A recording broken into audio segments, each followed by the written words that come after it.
Just as water flowing in the mountain, if it is running in one direction, first it is drop by drop, slowly a strong stream.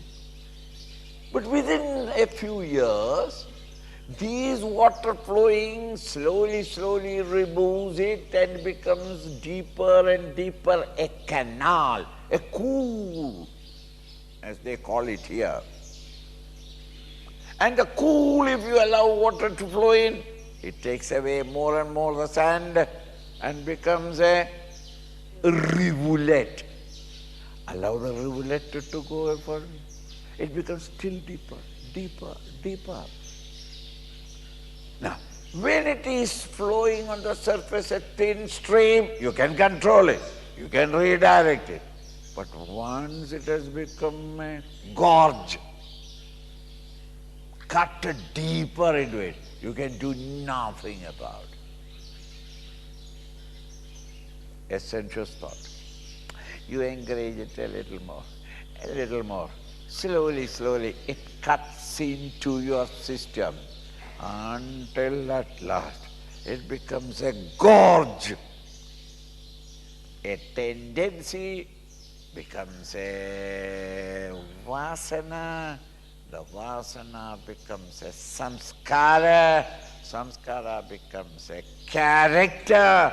And thereafterwards, you can't come out of it. You can never educate Ravana. It's a gorge. All that you can say is, go home. We can do nothing about it.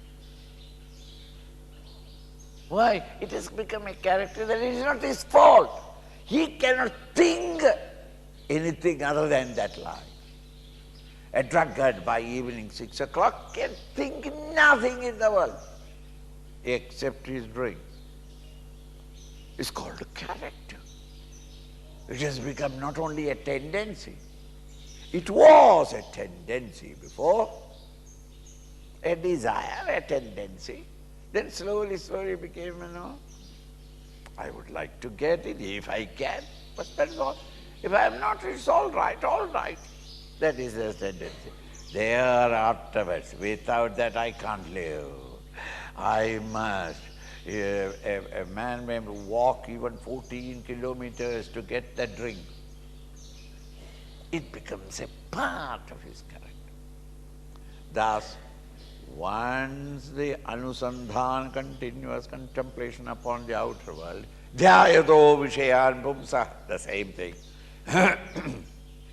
It becomes a tendency. And these vulgar, sensuous, extrovert tendencies become deeper and deeper.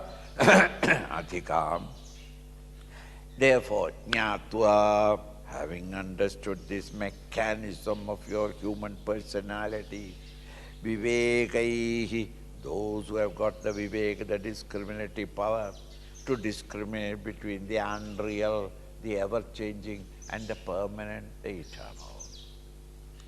Parihritya bahyam, reject this tendency of your mind to contemplate upon the sensuous objects and their skin-deep pleasure. Not bliss or happiness, but just a pleasure. Parihritya bahyam swatmana sandhim.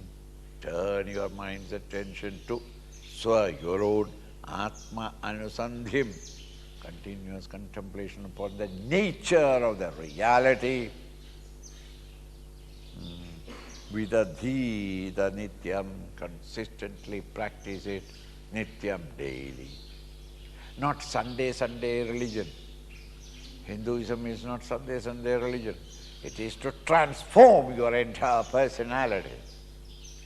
It is to be a constant endeavor to maintain the sense of holiness and constant assertion that I am not a petty, paltry, sensuous, cheap guy like any worm in the gutter, thinking nothing but eating and bleeding. But there is something greater purpose in life, and strive on all the time. centering yourself in, not really thinking only, centering yourself in this essence, live on in the world.